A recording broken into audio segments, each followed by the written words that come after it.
All right. So now let's start. So today we will be looking at 4 locks and 4 keys. So in the last session, we looked into the obstacles, the major and minor obstacles on the path of meditation. Okay. Also, while interacting with society or with our family, friends, Wait. sometimes, yes, anything you want to say? Can you mute your call, please? So even while interacting with the world, our mind can get distracted. And in today's session, we are going to see what are those locks and what are those 4 keys. Luckily, we have got with us, and mindfully, we need to use these keys in our day-to-day situations. Then we'll go through the remaining last 6 Raj Yoga Shlokas and we'll do group practice. So this sutra is from or given by sage Patanjali in Patanjali Yoga Sutras. It goes like this: Maitri Karuna Mudita Upekshanam Sukha Dukha Punya Apunya Vishayanam Bhavanat Chitta Prasadanam. So what are the first I will just read the meaning of the sutra. Infusing the mind with friendliness, compassion, cheerfulness, and uninvolved observation. These are the keys in relation to those living a happy, miserable, virtuous and non-virtuous life. These are the locks respectively, results in reclaiming a pristine state of mind. This sutra presents the simple concept that there are 4 types of locks out there. So what are the locks? People who are happy, who are unhappy, who are virtuous and who are non-virtuous. And coincidentally, we have 4 keys to work with. So those who are happy, we should always have the key or unlock the mind with the key of having friendliness towards happy people. Those who are unhappy have or use the key mindfully of compassion towards unhappy or the people who are suffering through life, enthusiasm who are virtuous, and detachment or neutrality towards non-virtuous. By carrying these 4 keys at all the time with us, we ensure that we can always open a door whenever we find a lock, moving from a state of vikshipta, restlessness or anxious mind to a state of prasadanam. Here the prasadanam means the peaceful or very calming state of mind. So now we'll look into it one by one. So what type of mental attitude you need to develop towards those who are happy and joyful? Sometimes we might feel this kind of mental attitude like resistance, or we always keep distance from people who are successful, happy. So that is a kind of lock we have created within our mind. So be mindful, be aware whenever you face certain or this type of situation. Remember how it is that sometimes when you're not having such a good day, you might resist being around other people who are feeling very happy and joyful. It is very easy to unintentionally have a negative attitude towards them at such a time, even if they are your friends or family members. This is not to say that your mind is being 100% negative, but it is the tendency very quickly, unknowingly, we go into that mental state, however small, that we want to be mindful of. So what type of key immediately we should be, use it if you're mindful, if you're aware that, okay, right now I'm going into that, resistant mode. No, then I should use the key of friendliness, kindness towards the people who are happy. You can consciously cultivate an attitude of friendliness and kindness when you are around these happy people or when you think about them. This conscious act of being mindful of the negative tendency of mind and actively promoting the positive and useful has a stabilizing effect and brings inner peace and calm. It is being mindful that the mind often holds both sides like attraction, aversion, positive, negative. Here we want to be aware of both but cultivate the positive side of it, which is useful. So whenever we go for our practice of meditation, these kind of mental attitudes might develop during your practice of meditation. So in day-to-day life, if you're experiencing this and you try to cultivate the positive side of your mind, that will also help to improve or progress in your meditation practice. All right. The second one, what type of mind or state of mind you should develop? Compassion or support towards those who are in pain or suffering. Many a times, what is the lock? We might feel imposition, indifference, frustration, which is the opposite of compassion, is one of the most injurious of the subhuman tendencies. It dulls the mind to the point where we just become insensitive even to our own thoughts and feelings. Many a times, it becomes our habit to suffer, to feel sad, and we started getting attached to it.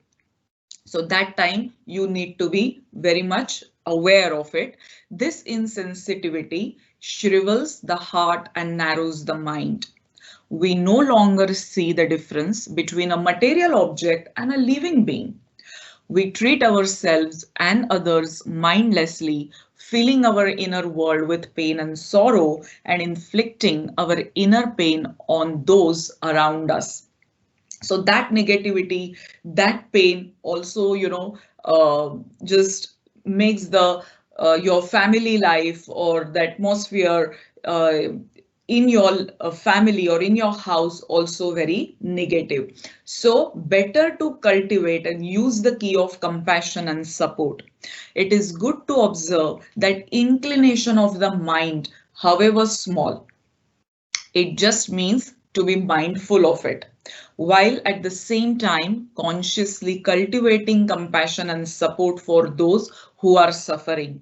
It does not mean suppressing the contrary thoughts and emotions. Again, we want to be mindful of the habits of mind. Unawareness leaves the disturbances in, they get settled down slowly in your subconscious and unconscious mind, and that will disturb your meditation. So awareness allows freedom and peace of mind. So by cultivating these positive states of attitude, mental attitude, it eventually help you to bring peace and calmness within yourself. Then the third one, you need to cultivate happiness or goodwill towards those who are virtuous or those people who are doing good work for other people in the society. We might feel sometime, jealous about them, inadequate. We all want to be useful, to be of service to our families, friends, and other people, whether in our local community or across the world. Often we privately may feel there is, more we could do, but that we are just not doing it. Jealousy and other negative emotions can easily creep in when somebody else is sincerely acting in virtuous or benevolent ways. We can unconsciously push against such people, whether we know them or they are publicly known people. So we should always appreciate their work, and you also start doing at your own level whatever you can. There is no need of feeling any jealousy about these people. So better to cultivate happiness and goodwill. Better that we cultivate attitude of happiness and goodwill towards such people. It is not always easy to cultivate such positive attitudes when inside we are feeling negative. But something very interesting happens as we become a neutral. Let's come to first neutral state, non-attached witness to our inner process, and then slowly you can build those positive attitudes within. Then the happiness and goodwill seems to come naturally. So instead of going towards the negativity, let's come back to the neutrality, and then slowly these positive attitudes will naturally build up within you. And the last one, accept or neutrality towards those who we see as bad or wicked people in the society. Very naturally, we might feel or have that, lock within the mind that we feel angry about them, or we just have a strong aversion towards these people.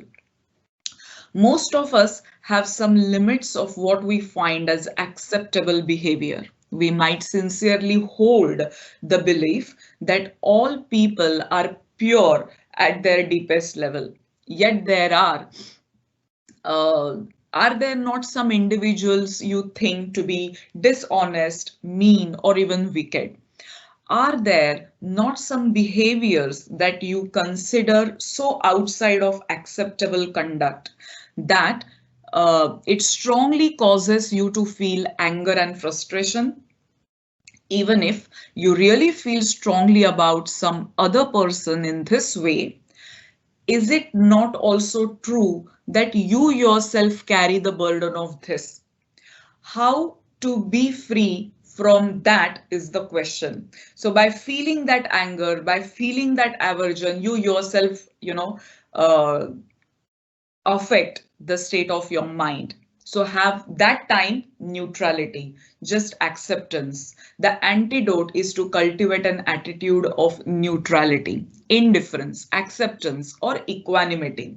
It can be difficult to cultivate this attitude since it might make us think we are approving of their bad behavior.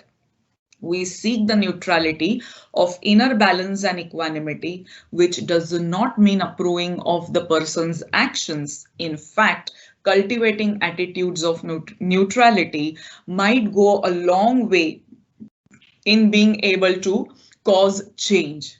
It surely helps to stabilize and clear the mind for meditation. So, we find various kinds of people out there, but then how you are going to keep your inner attitude. So Sage Patanjali is giving us these four important keys. We should be always mindful, aware of these attitudes, and slowly, start practicing them within, and it will eventually come to you in a very natural process.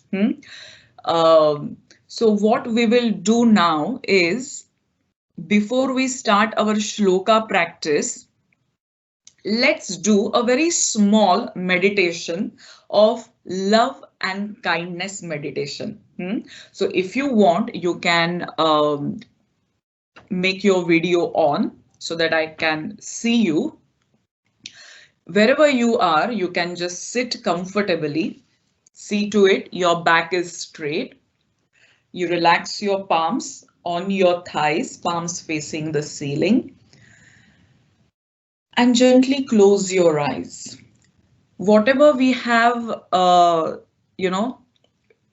learned right now, the four locks and four keys, we'll just try to cultivate one of the attitude within ourselves. So just simply close your eyes. See to it your place is very quiet.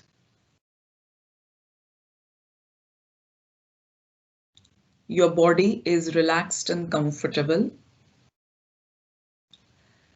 Bring your awareness towards your breathing.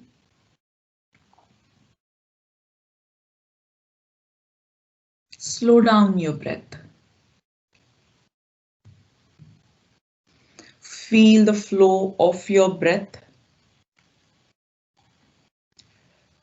at the tip of your nostrils, how the air is entering through your nostrils. You might feel the coolness of the air, and as you exhale,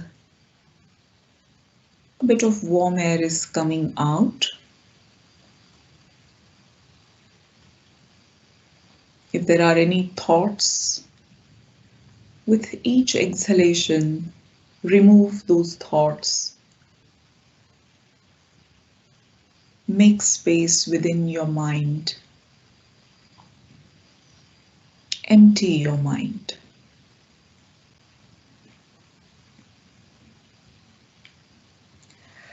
As you breathe in, breathe out, notice the movement of your chest, of your abdomen.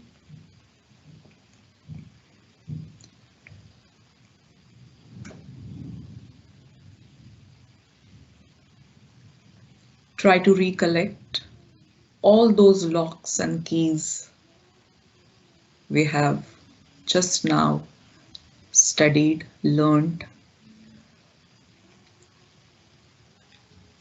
Now choose one person you love, and then with each breath, say mentally to yourself the following phrases. One breath, one phrase. As you inhale, just repeat this phrase within you towards that person you love. May he or she feel safe.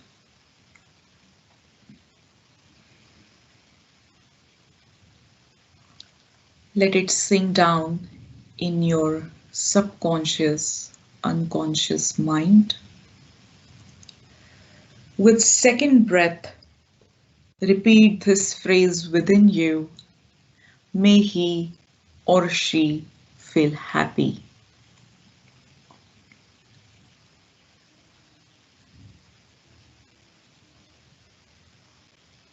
Again, with the next breath, feel and repeat this phrase.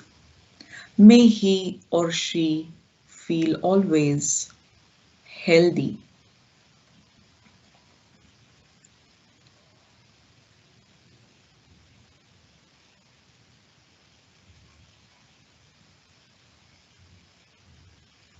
And with the next breath, repeat this phrase.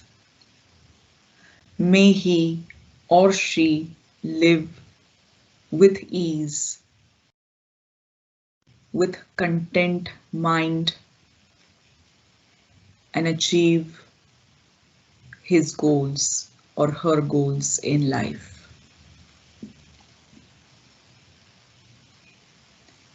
Repeat this, sending your love, your compassion to the person you love with each breath.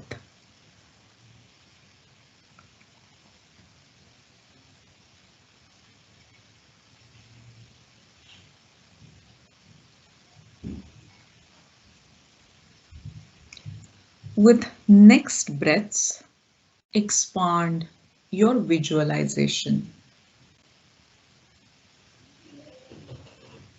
to others whom you love. So to other loved ones, your family, your friends, your colleagues. Slowly start including people that are not very close to you, or you might have a bit of aversion towards them,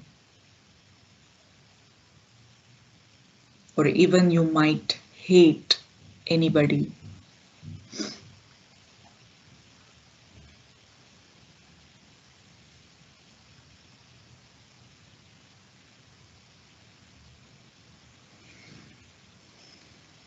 And eventually spread your love, your compassion to each and every being.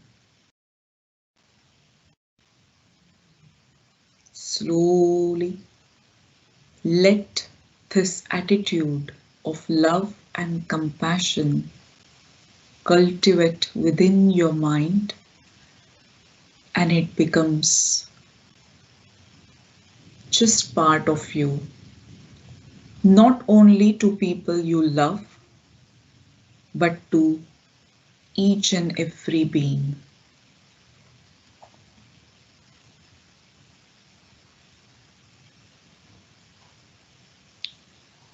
By sending this love to everyone, people you both know and don't know. You love or you don't love.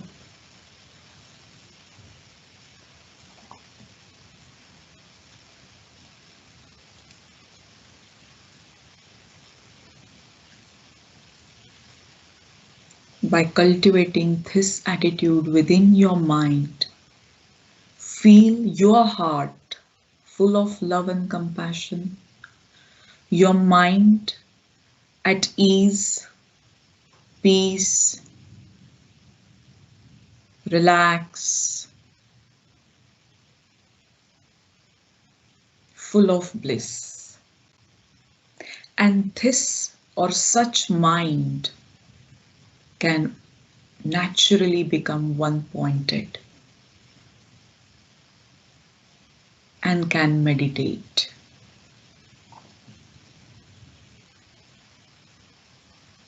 Now very slowly brush your palms on each other. Try to make them warm enough.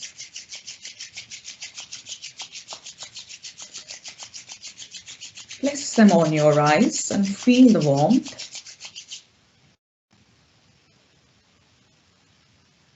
Very slowly massage all your face, and with few blinks, slowly open your eyes. So these types of, small meditation practices you can do daily. It's very important, whatever we read or learn, we should contemplate on such thoughts. So if you, want to share anything, please go ahead, just to share your thoughts or what you feel about, this loving and compassion meditation, what we just did. Any one of you want to share anything? You can unmute yourself.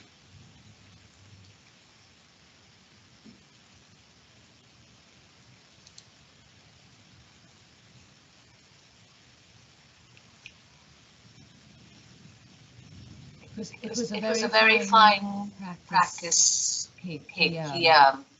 Very restful, expansive. Yeah. And one could feel oneself becoming at one with the larger. Correct. Thank you. Yeah. Thank you, Wendy. Etki.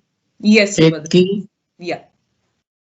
So I feel very light when I actually every day I do meditation. But this practice I never done. I do some. Someone said something so that I heard. But I feel very nice after listening these words. So in the more onwards, I will practice this in the beginning. Then I will continue. Yeah. Sure. Thank you. Yeah. Thank you. Thank you. Anyone else want to say anything?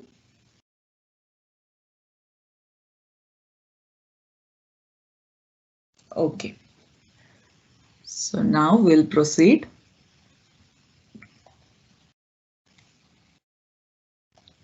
Now let's start with our shlokas.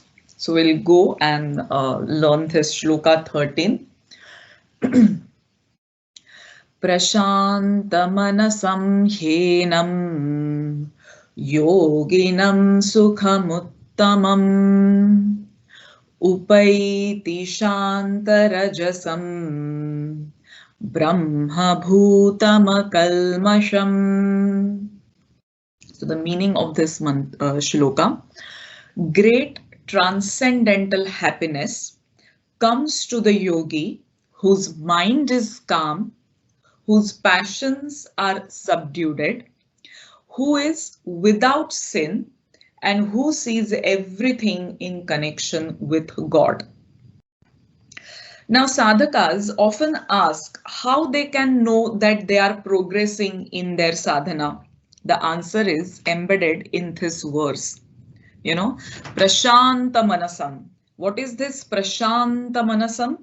When we find that inner, eternal bliss which cannot get affected or cannot get less by anything, and that is day by day increasing, we can consider it as a symptom that our mind is coming under control and the consciousness is getting spiritually elevated.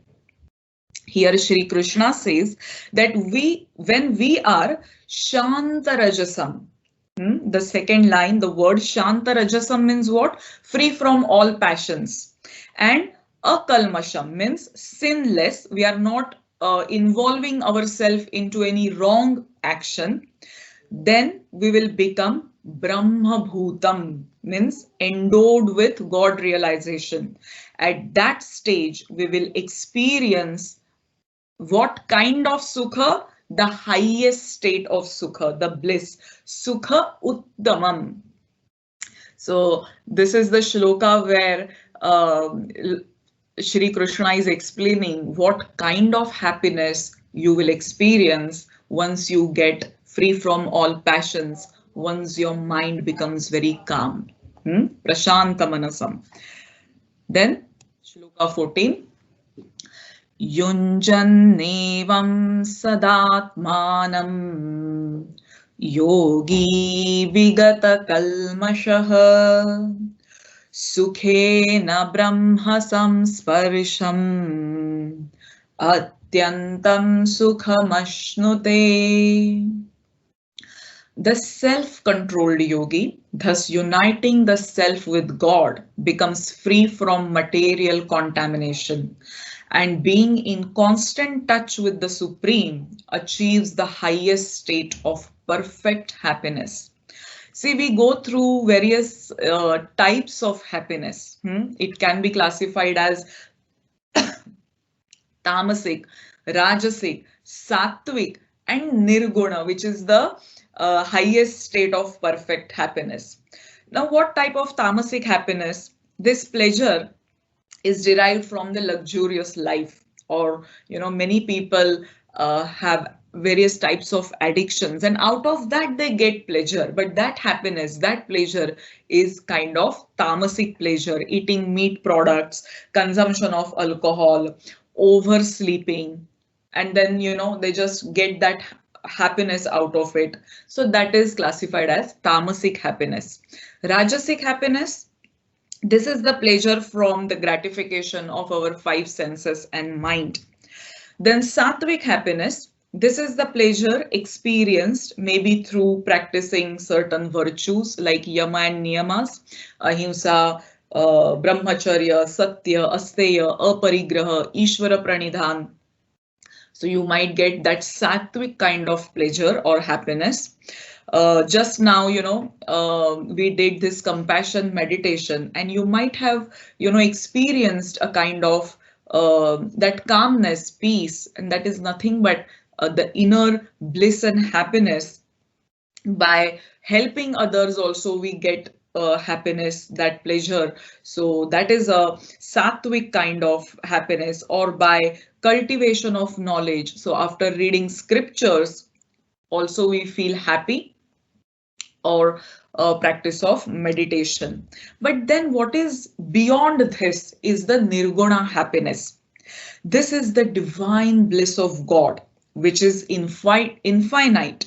Shri Krishna explains that the yogi who becomes free from all the material contamination and becomes united with God attains the highest state of perfect happiness. So every action, every thought is connected towards the Supreme, towards the Supreme Being, and then that kind of happiness is not dependent on anything, and that is the highest state of happiness, as Shri Krishna is mentioning here.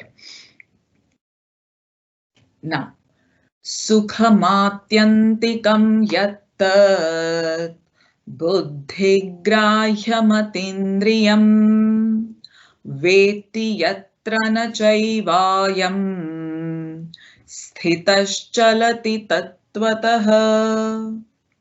Now, in that joyous state of yoga, what is that highest state of happiness is called? Samadhi. One experience supreme, boundless, divine bliss, and thus situated, one never deviates from the eternal truth. Even in Patanjali Yoga Sutras, it is mentioned as Samadhi Siddhi. This is one type of Siddhi, the power you can achieve through your sadhana, that is the eternal bliss. That Samadhi Sthiti, how? By Ishvara Pranidhanat, when you totally surrender to the God. By total surrender to God, Samadhi is attained, and that is one of the Siddhis, as Sage Patanjali mentions. When we surrender to God, all our actions, all our thoughts, we essentially become free of material possessions and thus free of any worries. This leads us to an attitude of detachment. We don't get detached to any person, anything, any situation in our life, which is the requirement for the state of Samadhi. Samadhi means tranquility, equanimity of mind, which is achieved when we dedicate everything to God and are free of attachments. You need to lessen your desires, get free from attachments. That also help to calm down, bring tranquility within the mind. The next shloka. Prayana kale manasachalena bhaktya yukto yoga balena chaiva bhror madhye pranamavesha samya satam param purushamupaiti divyam. One who at the time of death, prayana kale, at the last breath of your life, with unmoving mind, attained by the practice of yoga, that will not come at the last moment of the life. So for that, for the whole life, you need to condition your mind. You need to have constant practice, put constant efforts to stay connected with God. Then only at the last moment of your life, you will remember God. Otherwise, it is not possible. What that yogi does, fixes the prana, his life force, between the eyebrows at Ajna Chakra, and steadily remembers the divine Lord with great devotion, certainly attains him. That person who remembers God at the last moment of life, frees or liberate himself with the grace of God. So, in the practice of Ashtanga Yoga, the life force or the prana shakti is channelized through Sushumna Nadi of the spinal column and then raised towards the third eye region between the eyebrows, bhruor madhye. In this verse, Shri Krishna says that at the time of death, one who performs this with great devotion, and how? Not just simply remembering God, just repeating the name of the God, but with total devotion, with total surrender and complete focus on the divine Lord, will definitely achieve him. Who can achieve the God? Who can liberate? One who does this practice at the last breath of life. Very, very important shloka. Prayatnadyatamaanastu Yogi Samshuddha Kilbishaha Aneka Janma Samsiddhaha Tato Yati Param Gatim. And it is not the only effort you're putting in this life, but it coming from many, many, many lives before. With the accumulated merits of many past births, when these yogis engage in sincere efforts in making further progress, they become purified from material desires and attain perfection in this life itself. So Shri Krishna uses the word prayatnadyatmanastu here, which means striving harder than before. The word tu, prayatnadyatmanastu, indicates that present attempt is deeper than the previous lifetimes when they were unsuccessful in completing this journey of liberation. They are thus able to take advantage of the momentum carried forward from the past and allow the favorable force to reach them to achieve their goal. But to the other people or for onlookers, it may seem that they covered the entire distance in this life itself. But Sri Krishna says, Aneka Janma Samsiddhaha. Perfection in yoga is the result of the accumulated practice of many lives. So if in this life you are on the path of spirituality, it is, your karmas right from many, many lives before. And that's why you're at this stage and now you continue these efforts. We don't know in this life itself, you might get liberated. And we are coming to the last shloka. Yontas sukhontara ramaha tathantajyotireva yaha sayogi brahma nirvanam brahma bhutodhigacchati.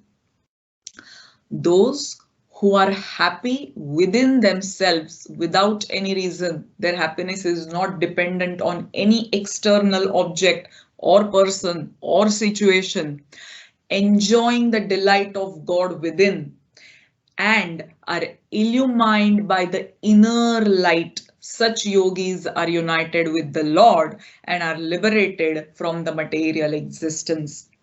So this inner light, we can call it as inner spiritual intelligence. In Patanjali Yoga Sutras, it is mentioned as very beautiful, very powerful word, Rutambhara Tatra Pradnya. The word Yontaha Sukho means one who is internally happy. There is one kind of happiness that we get from external objects and another kind of happiness that we need to cultivate. It will not come automatically. We experience from within when we absorb the mind into God.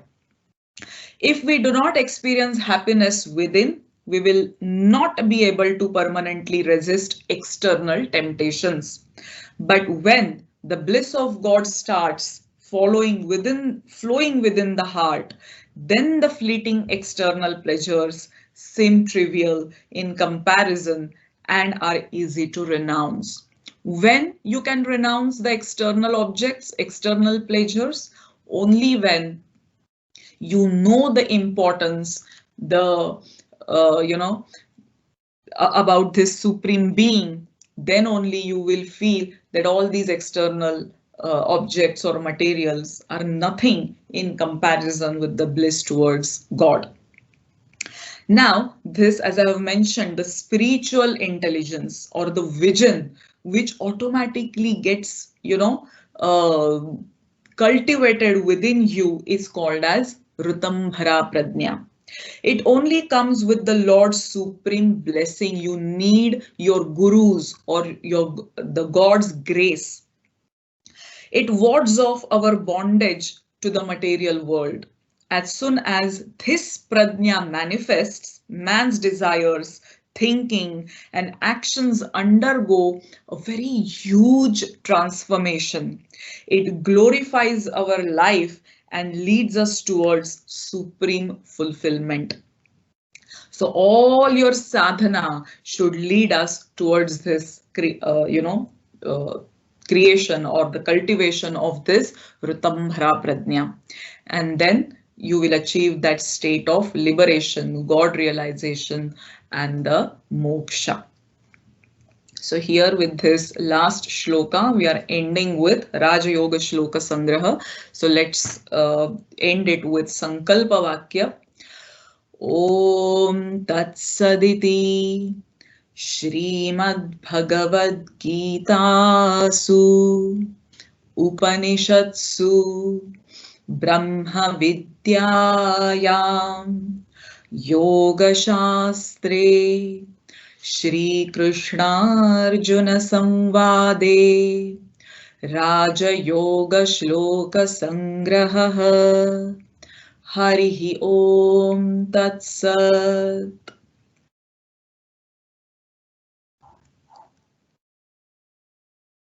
All right.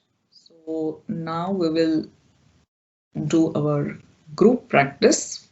So if you're ready, you can unmute yourself.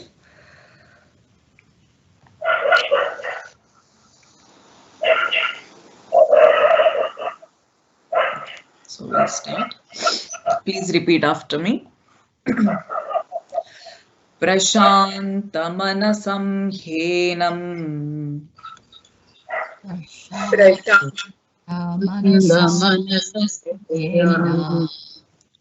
yoginam sukhamuttamam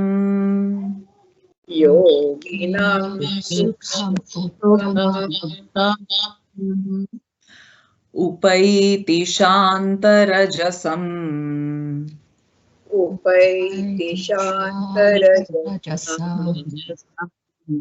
brahma bhutamakalmasham.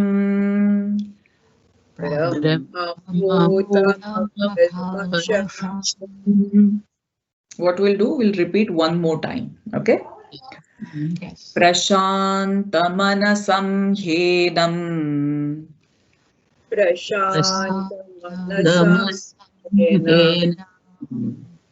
yoginam sukhamuttamam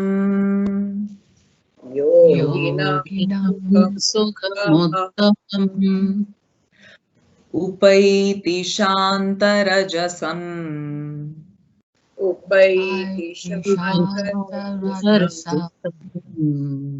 brahma bhutamakalmasham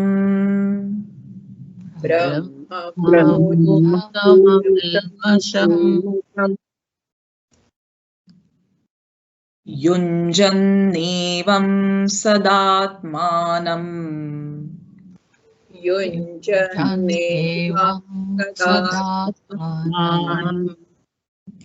yogi vigata kalmashah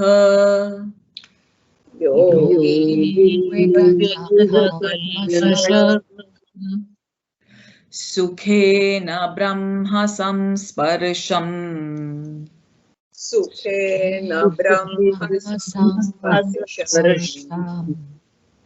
atyantam sukhamashnute.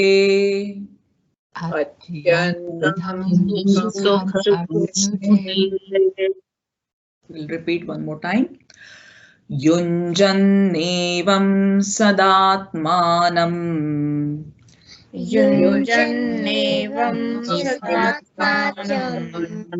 yogi vigata kalmashah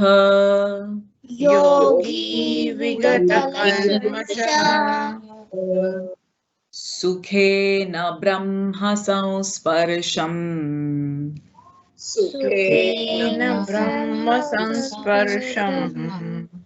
atyantam sukhamashnute.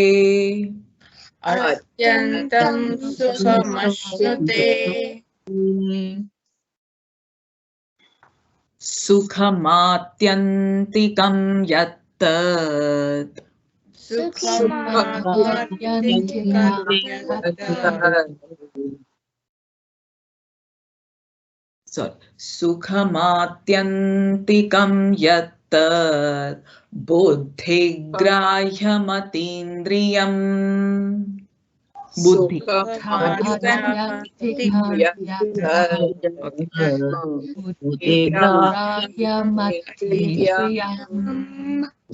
Veti yatra na chaivayam.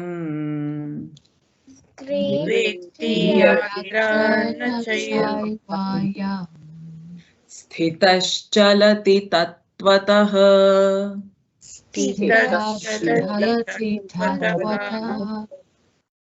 Sukhamatyantikam yattat.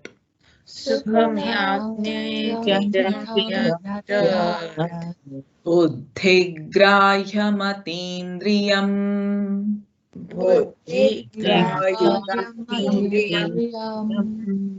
Veti yatra na chaivayam.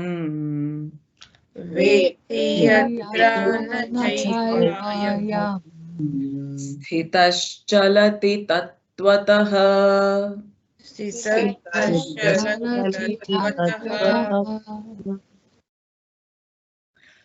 Prayanakale manasachalena.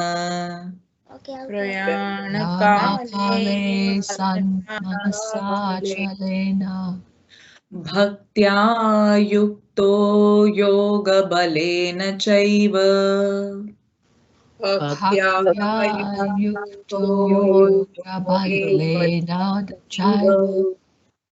Bhruvor madhye pranamaveshya samyak.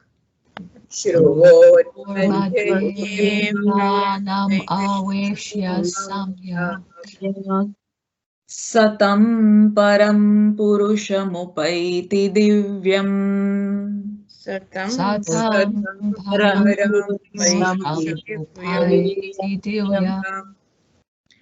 Prayanakale manasachalena.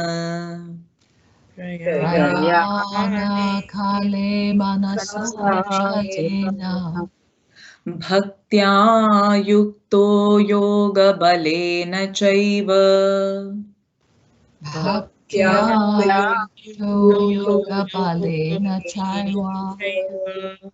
Bhruvor madhye pranamaveshya samyak.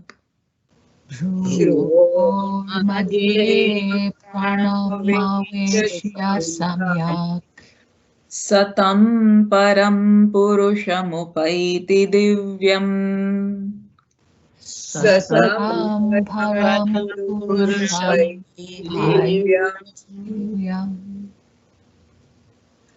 Prayatnadyatmanastu.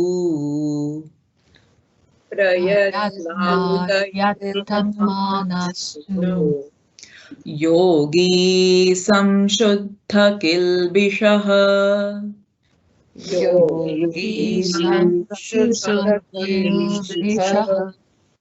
Aneka janma samsiddhah.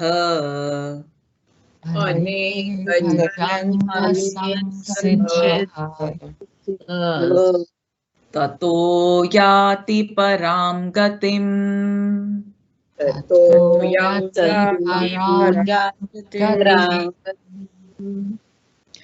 Prayatnadyatmanastu.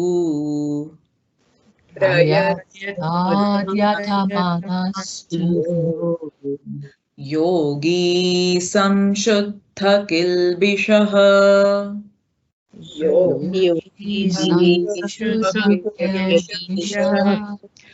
Aneka janma samsiddhah.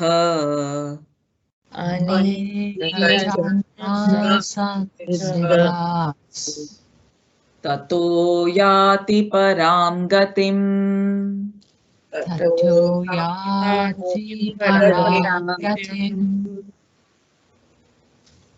Yontah sukhontararamah.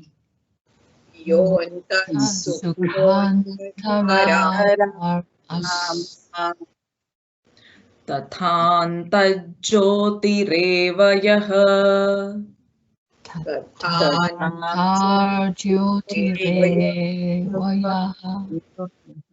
स योगी ब्रह्मनिर्वाणम्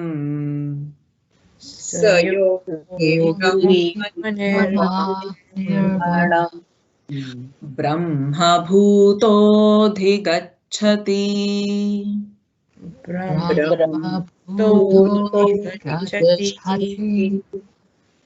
योऽन्तः सुखोऽन्तरारामः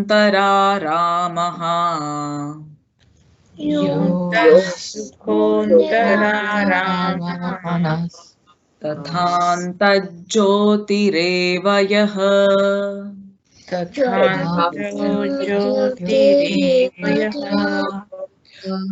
स योगी ब्रह्मनिर्वाणम्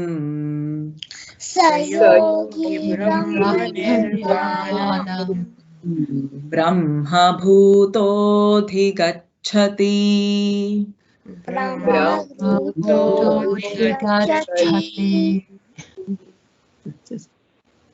ॐ तत्सदिति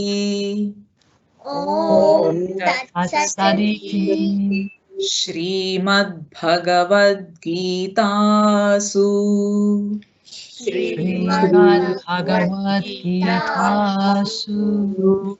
उपनिषत्सु ब्रह्मविद्यायां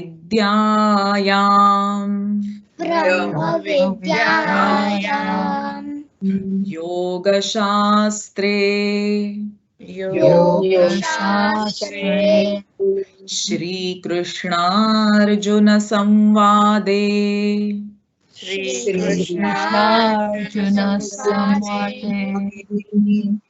राजयोगश्लोकसंग्रहः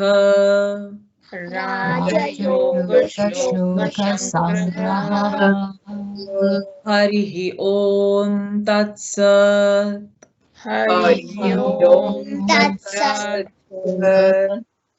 Shall I repeat this one more time? Yeah. Okay. Om Tatsaditi.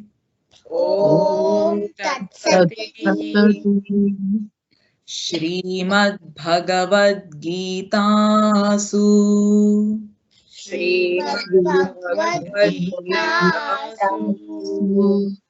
Upanishatsu Brahma Vidyayam Yoga Shastre Shri Krishna Arjuna Samvade Raja Yoga Shloka Sangraha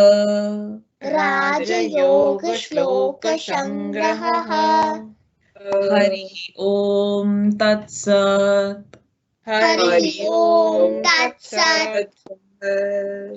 Very good. Who want for individual practice? Anyone wants to go?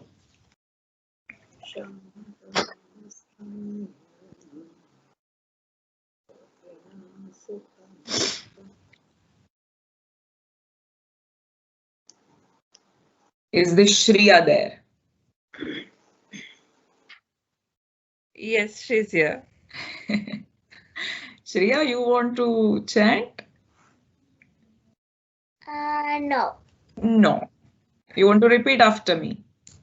No. No. Okay. But you have chanted so well. Well done, you.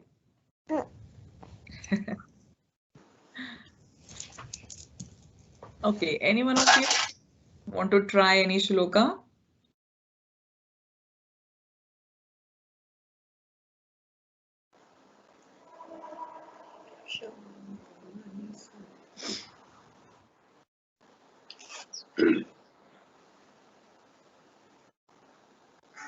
Ketki, I can't see the shloka. Now can you see? Yeah. Shall I Shall I do Shloka 13? Yes.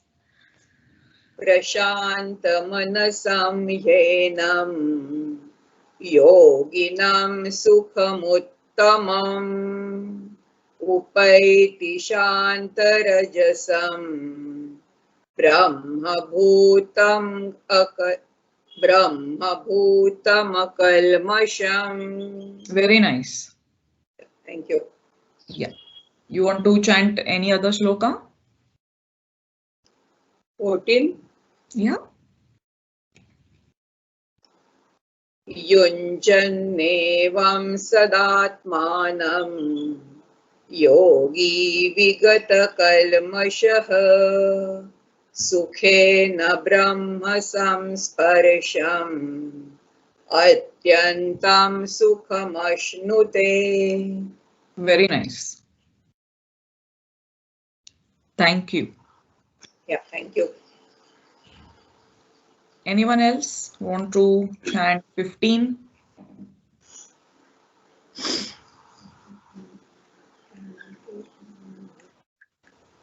Or any shloka if you want to repeat or like, you know, have practice if you feel it difficult.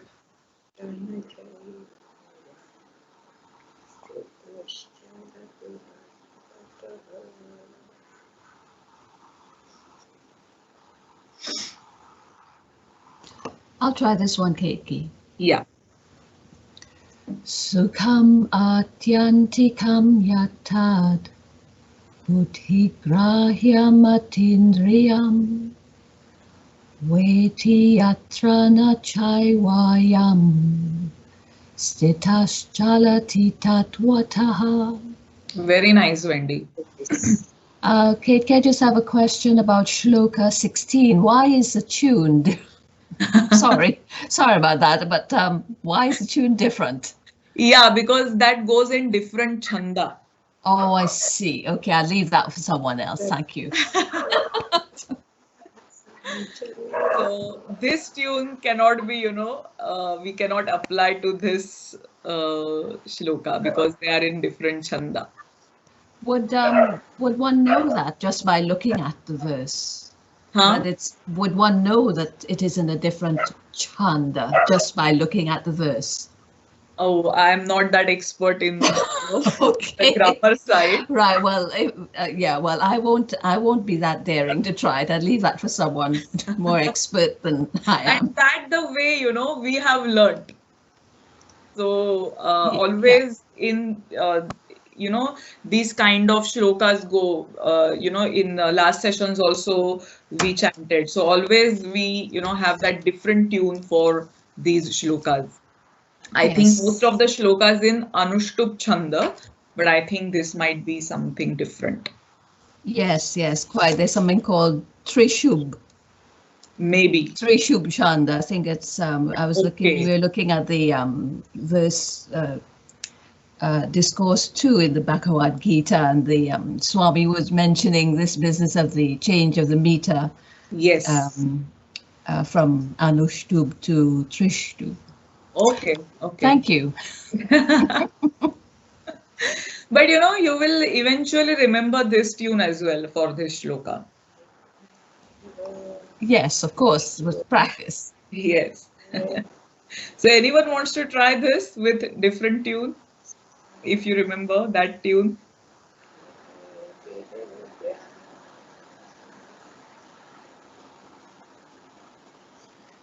It goes like this. Prayanakale manasachalena bhaktya yukto yoga balena chaiva bhurmadhye pranamavesha samyak satam param purushamupaiti divyam.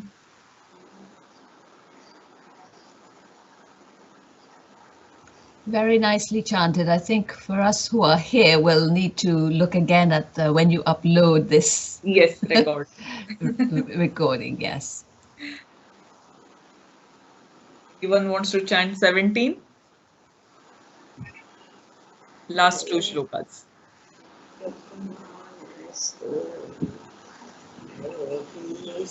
Subhadra ma'am, Ameya, if he's there.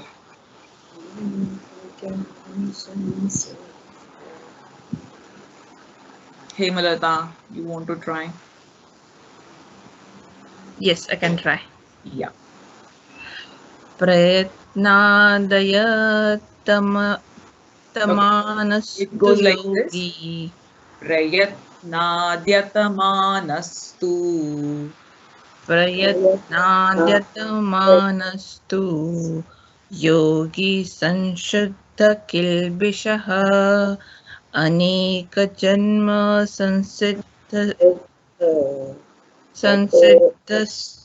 Okay, it goes like this.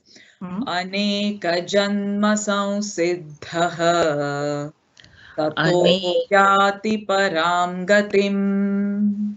Aneka janma sansiddhah tato yati param gatim. Very nice. Thank you. Do you want to chant the last one? 18? This is a bit difficult. Okay, just repeat after me. Okay. Yontas sukhontara Yontas sukhontararamah tathantajyotireva tathanjyotirevayah. Tathanta. So we are breaking this word after Ramaha. Okay. Tathanta jyoti revayah. Tathantajyotirevayah. And then this T is not Dirgha, it is Rasva. So you're not prolonging it. It goes like this. Tathanta jyoti revayah. Tathanjyotirevayah. Sayogi brahma nirvanam. Sayogi brahma nirvanam. Brahma bhutodhigacchati. Brahma bhutodhigacchati. Very good. All right.